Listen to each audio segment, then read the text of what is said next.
সবাইকে স্বাগত। আশা করি আপনারা সকলে ভালো আছেন। আপনাদের পরীক্ষাটি এমসিকিউ হবে। আপনারা অনেকেই জানেন, আবার অনেকেই জানেন না।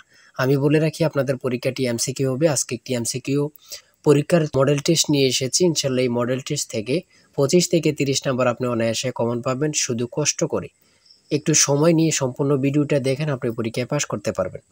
আমি দেখিয়ে দিব কোন কোন বিষয়, কোন কোন টপিক থেকে প্রশ্ন আসবে। সম্পূর্ণ ভিডিওটা দেখেন। আপনারা অনেকেই পরীক্ষা উত্তীর্ণ হতে পারেন না, কারণ একটি পরীক্ষার প্রশ্ন প্যাটার্ন বোঝেন না, কোন কোন টপিক থেকে প্রশ্ন আসবে সেটা বোঝেন না, কোন কোন বিষয় থেকে প্রশ্ন আসবে, কোন কোন বিষয় টপিক থেকে প্রশ্ন পড়তে হবে সেটা বোঝেন না বলেই কিন্তু পরীক্ষা উত্তীর্ণ হতে পারেন না।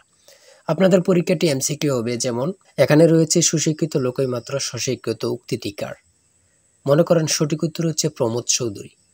এখানে 4টা অপশন থেকে সঠিক উত্তর হচ্ছে ডি। তাহলে ডি নাম্বারটা আপনারা ভরাট করতে হবে। আমার কথা বুঝতে পারছেন? যারা প্রত্যেকটি প্রশ্নের, অর্থাৎ যদি এখানে 60 নম্বরের পরীক্ষা হয়, যদি আপনারা 40 পান, কমপক্ষে 45 পান, তাহলে পরীক্ষা উত্তীর্ণ হবেন। আবার যদি 80 মার্কের পরীক্ষা হয়, যদি আপনি 60 মার্ক পান অথবা 65 মার্ক পান, তাহলে আপনি পরীক্ষা উত্তীর্ণ হবেন। ঠিক আছে? তাই বলে রাখি, আপনাদের সর্বপ্রথম প্রয়োজন একটি ভালো সাজেশন। আমরা আপনাদের জন্য একদম শর্ট করে চূড়ান্ত সাজেশন তৈরি করেছি।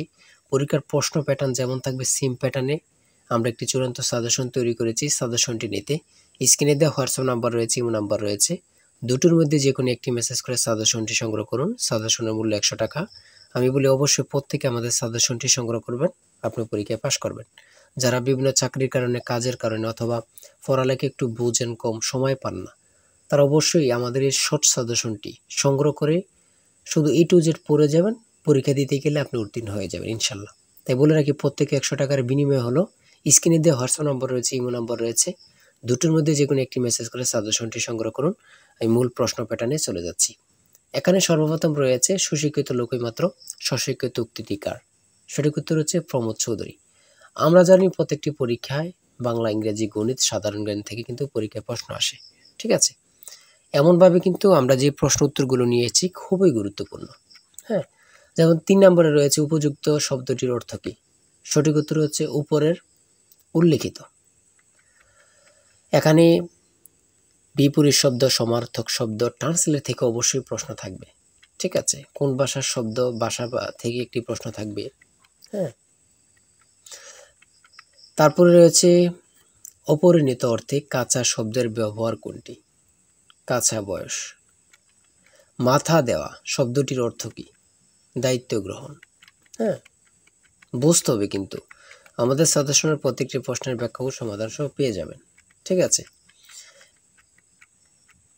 কবিতা শব্দের বহু বচন কোনটি। সঠিক উত্তর হচ্ছে কবিতা গুচ্ছ। সন্ধি বিচ্ছেদ থেকে অবশ্যই একটি প্রশ্ন থাকবেই। ঠিক আছে? অবশ্যই একটি প্রশ্ন থাকবে। শুদ্ধ বানান থেকে অবশ্যই থাকবে। ছন্দনাম থেকে অবশ্যই থাকবে। যেমন 18 নম্বর রয়েছে বীরবল। কার ছন্দনাম? সেটা হচ্ছে প্রমোদ চৌধুরী। আমার মনে হয় কত পরীক্ষা যে আসছে আল্লাহ ছাড়া কেউ জানে না। ঠিক আছে? অনেক পরীক্ষা আসে এই প্রশ্নগুলো। সমার্থক শব্দ থেকে অবশ্যই থাকবে। ট্রান্সলেট থেকে অবশ্যই থাকবে। হ্যাঁ, প্রিপোজিশন, আর্টিকেল, ভয়েস থেকে থাকে। বিভিন্ন নাউন থেকে অবশ্যই প্রশ্ন থাকবে। ঠিক আছে? আমি বলে রাখি, যারা যারা পরীক্ষা দিবেন প্রত্যেকে আমাদের সাজেশনটি সংগ্রহ করবেন। সিনোনিম অথবা অ্যান্টোনিম থেকে অবশ্যই প্রশ্ন থাকবে। হ্যাঁ, সিনোনিম অথবা অ্যান্টোনিম থেকে প্রশ্ন থাকবে 100% শিওর। এটা ধরে নিতে পারেন। প্রিপোজিশন থেকে অবশ্যই প্রশ্ন থাকবে।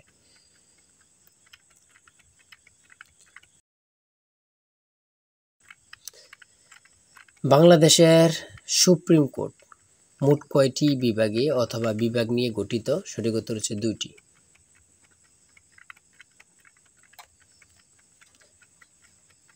ম্যানগ্রোভ বন কি?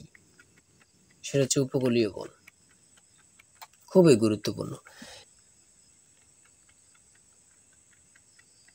বাংলাদেশকে স্বীকৃতি দানকারী প্রথম আরব দেশ কোনটি? খুবই গুরুত্বপূর্ণ। ইরাক।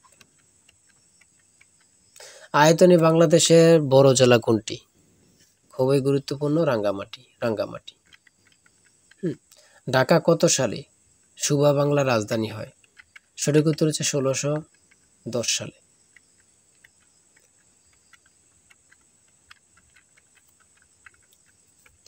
স্বাধীন বাংলাদেশে এ পর্যন্ত কতটি আদমশুমারি অনুষ্ঠিত হয়েছে? বিভিন্ন সদর দপ্তর থেকে একটি প্রশ্ন অবশ্যই থাকবে। বাংলাদেশের সর্বোচ্চ জাতীয় বেসামরিক পদক কোনটি?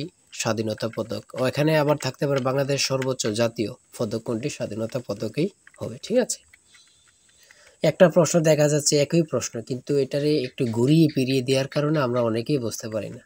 হ্যাঁ, ঘুরিয়ে ফিরিয়ে দিলেই কিন্তু আমরা অনেকেই বুঝতে পারি না। এটি কিন্তু আমাদের একটা বড় সমস্যা। একটি সংখ্যা 220 থেকে যত বড়, 490 থেকে তত ছোট, সংখ্যাটি কত? এই দুইটা সংখ্যা যোগ দিয়ে 2 দিয়ে ভাগ দিলে কিন্তু বাইর হয়ে যায়। দুইটা সংখ্যা যোগ দিয়ে 2 দিয়ে ভাগ দিবেন, বের হয়ে যাবে। হ্যাঁ, একদম ইজি, যদি বোঝেন ইজি, আর না বুঝলে তো কঠিন হবে, ঠিক না? যারা প্রথম পরীক্ষা দিবেন তাদের জন্য একটু কঠিন কঠিন, আর যারা অনেক দিন পরীক্ষা দিচ্ছেন, ফেল করতেছেন, অথবা এমসিকিউ পরীক্ষা উত্তীর্ণ হচ্ছেন, লিখিত পরীক্ষায় ফেল করতেছেন, এমসিকিউ লিখিত উত্তীর্ণ বা ভাইভাতে যেয়ে ফেল করতেছেন, তারা পরীক্ষা সম্পর্কে অনেক কিছুই জানেন। তাই বলে রাখি আজকের ভিডিও এই পর্যন্ত। ঠিক আছে, আজকে 80টি এমসিকিউ নিয়ে আলোচনা করেছি। আমাদের আমাদের চ্যানেলে কিন্তু আমাদের পেজে অনেক ভিডিও দেওয়া আছে, আপনারা ওখান থেকে দেখে আসতে পারেন। আর এখান থেকে ওখান থেকে না দেখে আমাদের চ্যানেলটি সাবস্ক্রাইব ও পেজটি ফলো দিয়ে রাখেন। ভিডিও আপলোড দেওয়ার সাথে সাথে চলে যাবে আপনার কাছে নোটিফিকেশন, আপনি অনেক তথ্য পেয়ে যাবেন। আর আমাদের সাজেশনটি সংগ্রহ করে রাখেন, ইনশাল্লাহ আপনি পরীক্ষা উত্তীর্ণ হয়ে যাবেন। আমাদের সাজেশনটি নিতে স্ক্রিনে দেওয়া হোয়াটসঅ্যাপ নম্বর রয়েছে, এটা হোয়াটসঅ্যাপ অথবা ইউ নাম্বার যে কোনো একটি মেসেজ করেন, আমাদের সাজেশনটি সংগ্রহ করতে পারবেন। ইনশাল্লাহ সাজেশনটি পরীক্ষা দিতে গেলে আপনি উত্তীর্ণ হয়ে যাবেন। সবাই ভালো থাকবেন, সুস্থ থাকবেন, আর আপনার যে কোনো সমস্যা কমেন্টে লিখুন। আল্লাহ হাফেজ।